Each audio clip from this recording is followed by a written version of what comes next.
আসসালামু আলাইকুম। এখন শুনবেন সংবাদ শিরোনাম। ফুটবল খেলা নিয়ে হাতাহাতির জেরে তুলকালাম। ব্রাহ্মণবাড়িয়ায় দুপক্ষের দফায় দফায় সংঘর্ষ, ভাঙচুর, আগুন, আহত অর্ধশতাধিক। লক্ষ্মীপুরে মা মেয়েকে হত্যা ও স্বর্ণালংকার লুটের ঘটনায় এখনো আটক হয়নি কেউ। মোটিভ খতিয়ে দেখছে পুলিশ। এলাকায় শোকের ছায়া। ৫ দফা দাবিতে দেশের বিভিন্ন স্থানে জামায়াতের গণমিছিল। জুলাই সনদ স্বাক্ষরের আগে পিআর পদ্ধতি নিশ্চিতের দাবি।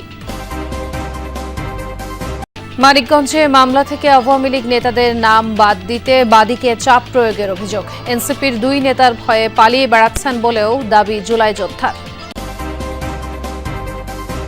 নেত্রকোনায় সড়ক নির্মাণের বছর না পেরোতেই চলছে পুনর্নির্মাণের কাজ। সরকারি অর্থ নয়-ছয়ের অভিযোগ স্থানীয়দের। আসসালামু আলাইকুম।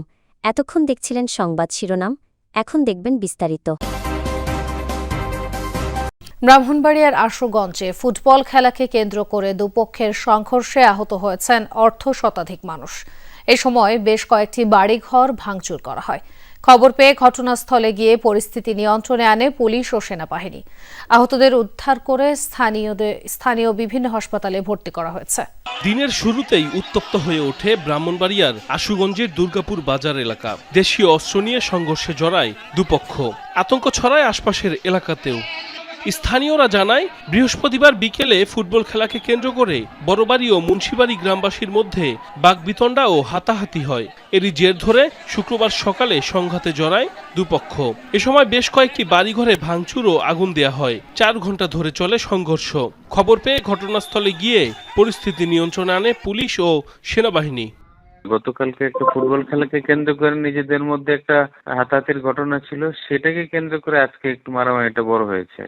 পরে আহতদের উদ্ধার করে পাঠানো হয় বিভিন্ন হাসপাতালে। এলাকার পরিস্থিতি থমথমে, মোতায়েন রয়েছে পুলিশ। এখনো কোনো লিখিত অভিযোগ পাই নাই। পরিস্থিতি নিয়ন্ত্রণে আছে এবং অতিরিক্ত পুলিশ মোতায়েন করা আছে আমাদের। লিখিত অভিযোগ পেলে আইনগত ব্যবস্থা নেওয়া হবে বলে জানিয়েছে পুলিশ। লক্ষ্মীপুরে মা মেয়েকে হত্যা এবং স্বর্ণালংকার লুটের ঘটনায় এখনও কাউকে আটক করতে পারেনি পুলিশ। মামলা হয়নি, এখনও জানা যায়নি হত্যার মোটিভ। জোড়া খুনের ঘটনায় এলাকায় শোকাবহ পরিবেশ। হত্যায় জড়িতদের গ্রেফতারের দাবি স্বজনদের।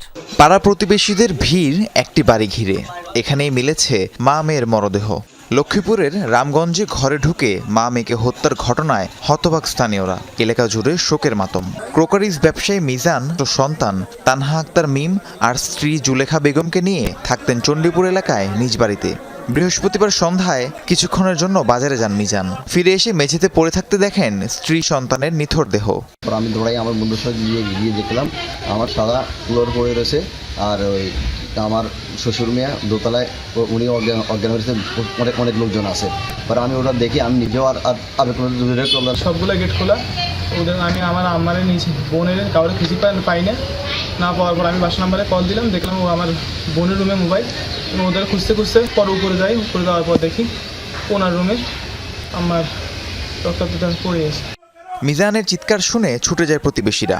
ঘর থেকে গায়েব প্রায় 30 ভরি স্বর্ণালংকার। স্থানীয়দের ধারণা, দুর্বৃত্তরা মা মেয়েকে হত্যা করে মূল্যবান মালামাল লুটে পালিয়ে যায়। জোড়া খুনের ঘটনায় পুলিশ তৎপরতা দেখালেও কাউকে আটক করা যায়নি। 24 ঘণ্টায়ও হত্যার মোটিভ নিশ্চিত করতে পারেনি আইনশৃঙ্খলা রক্ষা বাহিনী।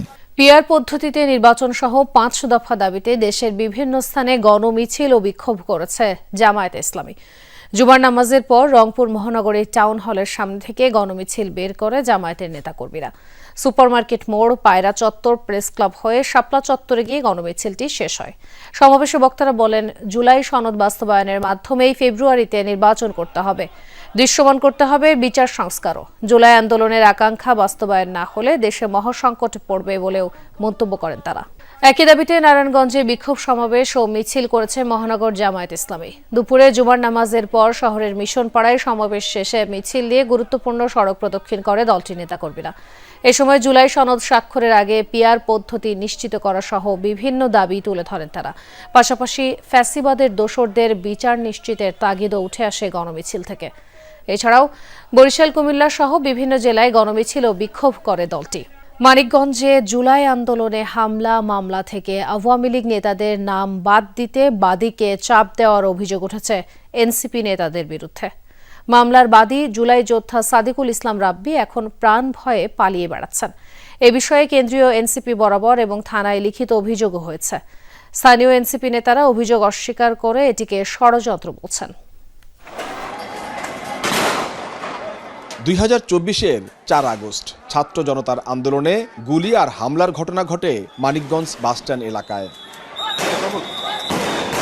এই ঘটনায় আহতদের একজন সাদিকুল ইসলাম রাব্বি।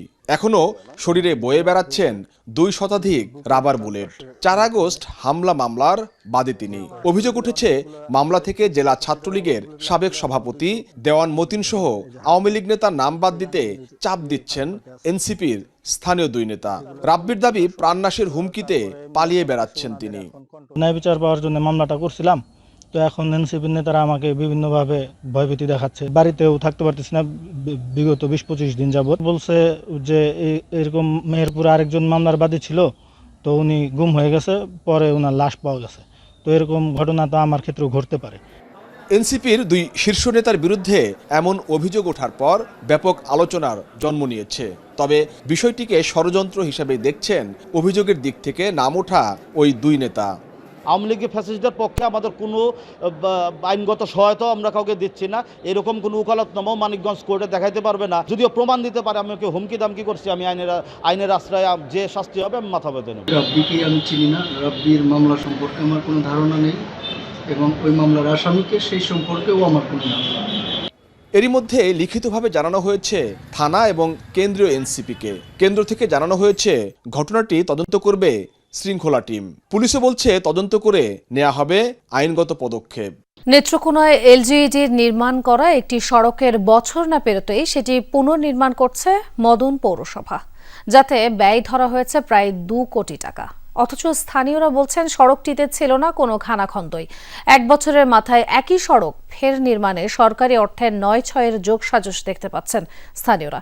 যদিও পৌর প্রশাসকের দাবি এলাকাবাসীর সুবিধার কথা চিন্তা করে দৈর্ঘ্য কিছুটা বাড়িয়ে সড়কটি পুনর্নির্মাণ করা হচ্ছে। সড়কে ছিল না কোনো খানাখন্দ, যানবাহন আর পথচারীদের চলাচল ছিল স্বাচ্ছন্দ্যের। স্থানীয়দের অভিযোগ, তবুও নির্মাণের 1 বছরের মাথাতেই এলজিডির একটি সড়ক পুনর্নির্মাণ করছে পৌরসভা। এটা পিসের উপর দিয়ে আবার ডালাই করছে। এটা কোন ভাঙ্গা টাঙ্গা তেমন ছিল না কোনো কিছু। 5-6 ইঞ্চি ডালাই করছে আর 2 সাইডে 1 ফুট 2 ফুট বাড়াইছে। রাস্তা আছে, রাস্তার অভাব আছে, এটা ছাড়া করলে সবচেয়ে ভালো আছে। নেত্রকোনা মদনের মনোহরপুর দেওয়ানবাজার সড়কটি 2024 সালের জুন মাসে প্রায় 1.5 কোটি টাকা ব্যয়ে নির্মাণ করা হয়। সাধারণত নির্মাণের 3 বছরের মধ্যে সেই সড়ক পুনর্নির্মাণ হয় না। তবে সেই সড়কটি আবারও নতুন করে প্রায় 2 কোটি টাকা ব্যয়ে নির্মাণ করছে মদন পৌরসভা। এরই মধ্যে কাজ অনেকটাই শেষ করে এনেছে ঠিকাদারি প্রতিষ্ঠান কবির সিন্ডিকেট সেন্স। 1 বছরের ব্যবধানে একই সড়ক পুনর্নির্মাণে সরকারি অর্থ 9-6-এর অভিযোগ এলাকাবাসীর।